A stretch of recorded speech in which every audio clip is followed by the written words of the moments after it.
Hey there, it's your salty sister here, or also known as Daphne V for the Daphne V TV show.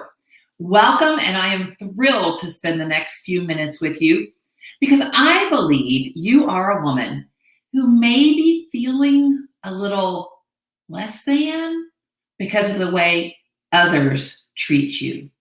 So today we're going to talk about what the 80s and rap music have to do with being dissed. I really think perhaps it all started with the whole yo mama jokes. Yo mama is, I'm not going to go there. You didn't think I would, did you? No. This is all about being encouraging, being honest, being real. This is Daphne V TV for chain breakers and wave makers, for women who are clear in their mindset, confident of their worth, and competent in their purpose. Welcome to today's show, the ways you may be dissed and the ways you can put an end to it.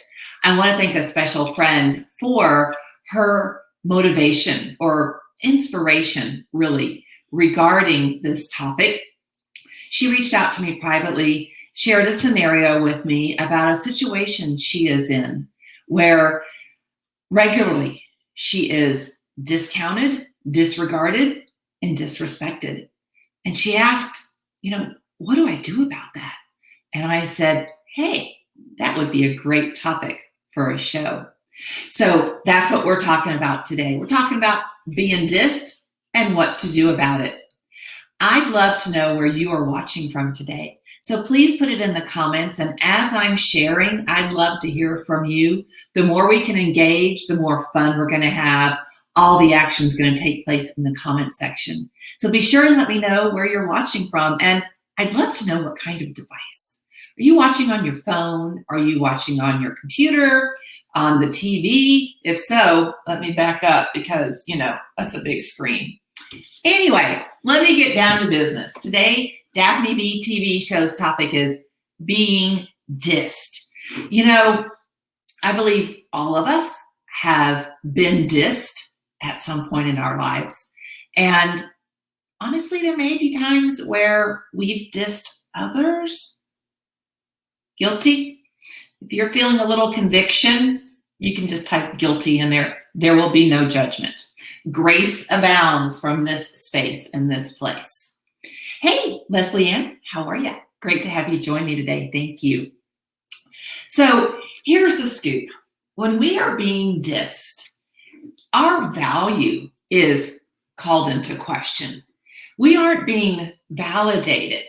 And I want you to stop feeling that way.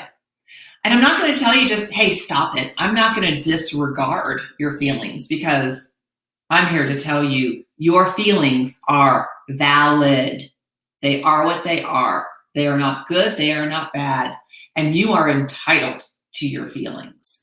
This is, I believe, the end of Mental Health Month. I mean, we're in a new month, but you know what I'm talking about. And I'm here to share with you. Not everybody, is solid in who they are and in whose they are. And there's legitimate, hold on y'all, I just connected an iPhone and I don't even know how to not answer this phone call. This is real, people. This is real TV. Okay, I love it. All right. So anyway, your feelings. It's okay not to be okay, but it's not okay to be disrespected, disregarded, and discouraged. That's what I want to talk to you a little bit about today. Let's talk with being discounted. Let's talk about that diss first. Are you feeling discounted? Do you make suggestions to other people in meetings, perhaps? You share your ideas and then they fall on deaf ears. It's like you're being completely ignored, or maybe even someone else takes credit for your idea.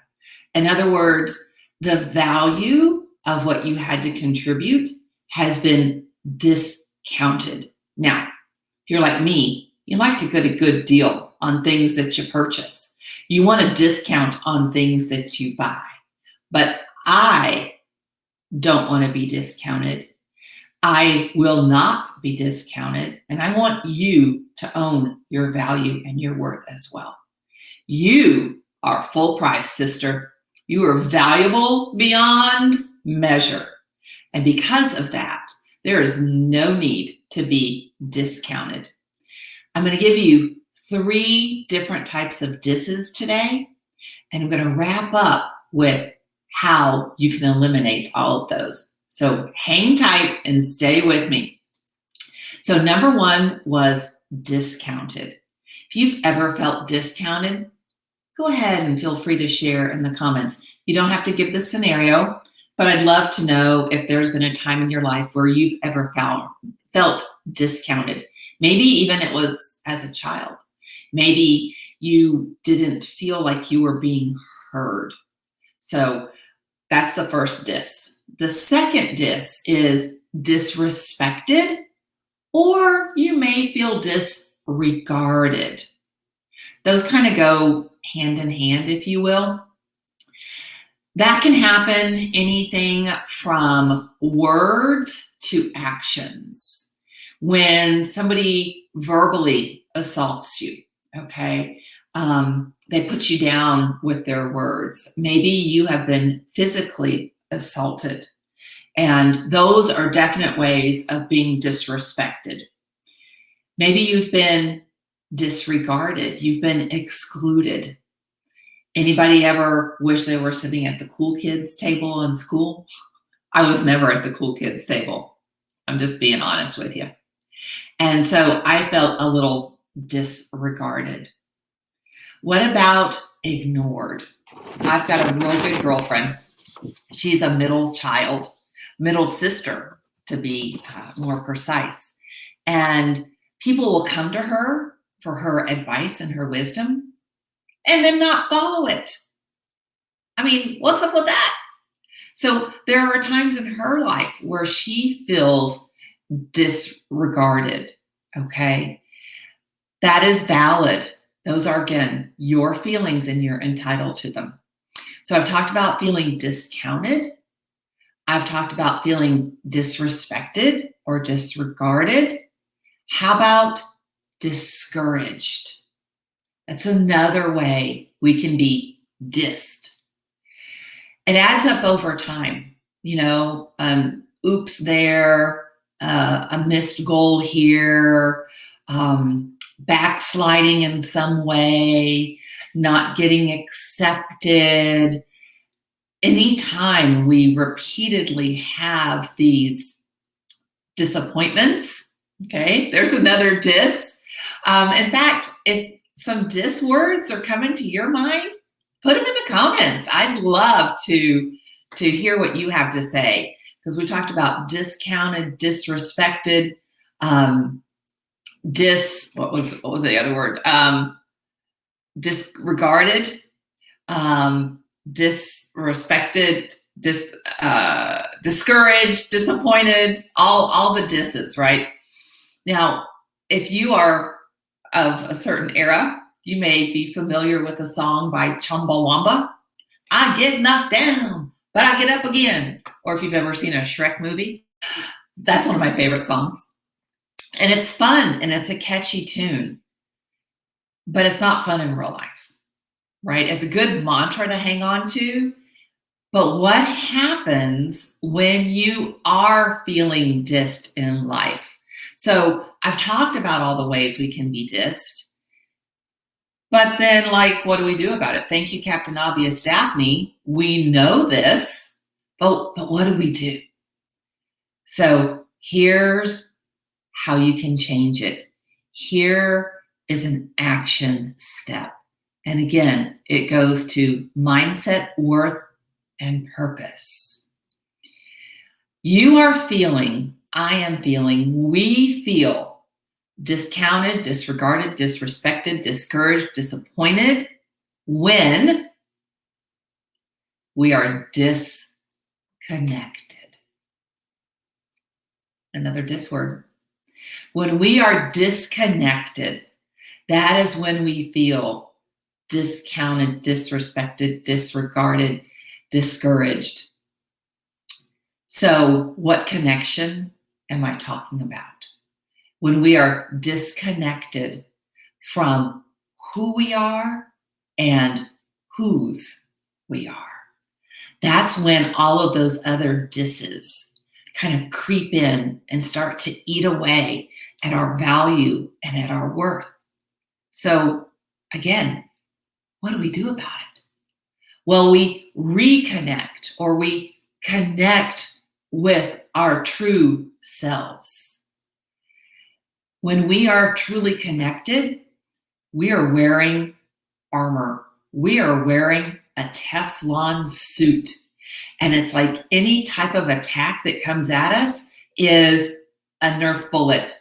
It just boop, drops off. You don't even notice it. It doesn't ping you at all. So make sure that you understand who you truly are and what your true worth and value are. Know your truth, own your worth, and perhaps change your company. That may not be a very popular opinion, but guess what? I don't care about being popular. I'm out of high school. Let that sink in for a minute. You may need to change the company you keep. If you are constantly feeling dissed and you are connected, first of all, it's not going to bother you. And at the same time, if you are regularly exposed to that type of behavior, to being discouraged, disregarded, disrespected, discounted, and disappointed, you may need to change your company. And I've got scripture to back it up. First of all, from 1 Corinthians 15:33. And if somebody wants to put that in the chat, that would be awesome, because the people I coach know that I can't talk and type at the same time. So 1 Corinthians 15:33 says, "Do not be deceived. Bad company ruins good morals." Yeah. You can't roll around in the mud and not get dirty. You can't lay down with fleas or dogs and get fleas, whatever that expression is my mom used to say. Wish I'd paid more attention. The thing is this: you are going to be a reflection of the 5 people that you keep company with most often. So if you're hanging around people who are dissing you all the time, start hanging around some other people. I get it. It's not that easy. Most people don't have a magic wand that they can just wave around, okay? Harry Potter fans excluded. I love you guys. I don't understand you, but I love you. The people you hang around, they're going to treat you the way you let them treat you. If they can get away with discounting, disregarding, disrespecting, and discouraging you, they will. So you may need to change the company that you keep. And again, I'm not saying it's going to be easy. I am saying it's necessary. And you can do it one person at a time. Don't go in there and annihilate everybody you know. One person at a time. Who's the one person that you can today start keeping company with? And it may not be a relationship like this, okay? It may not be somebody who you go out and have coffee with. But what about the podcasts you listen to? What about the books that you read, the TV shows you watch, the music you listen to, the YouTube videos, which, shameless plug, if you've not subscribed to Daphne V TV show on YouTube, please do. I'd be most grateful and gracious and thankful. Anyway, who are the people you hang around? So if they're giving you a bad morale, if they have bad morals, that's going to affect you, okay? So you may need to change the company you keep. And finally, this is a favorite passage of mine. It's from Matthew 3:17. Disassociate them. Yeah, Benjamin. Disassociate. I like it, brother. And this is one of my favorite passages. So again, if somebody would type this in, Matthew 3:17, I'm going to read it to you and I'm going to back it up because I don't want the theologians getting all up in my grill, okay? Matthew 3:17, this is my son or daughter with whom I am well pleased. I'm here to tell you, the one who made you is never going to discount you, disrespect you, be disappointed in you, or disregard you. He sent his one and only son to die for you. That's how much he believes in and values you. And here's where I need to speak to the theologians who may be watching this. I understand. I've got my NLT with all the explanation. I know that Matthew 3:17 is referring to the Trinity, the Father, the Son, and the Holy Spirit. And I'm here to tell you, if you've got it in you, then it is you. Okay? So that is how and why I know that your maker is tickled pink, thrilled to death, delights in you in all ways and always. So to wrap all this up, I want to remind you that when you are feeling dissed, that it is time to recognize that you just may be disconnected from the one true source that breathes life into you, that believes in you, that gets you, that understands and values you. I want you to own your worth, to understand your value. And when you do, things will change because you won't tolerate being dissed any longer. So until next time, I want you to focus on living a well-done life by breaking chains with those who have or are dissing you. And when you do, you will be making waves. I hope that you will share this video with somebody who needs to hear it. Let the truth come from me. It can be just an encouragement from you. And until next time, I want to give you permission to own your worth. It's written in silver because you're valuable. Bye for now.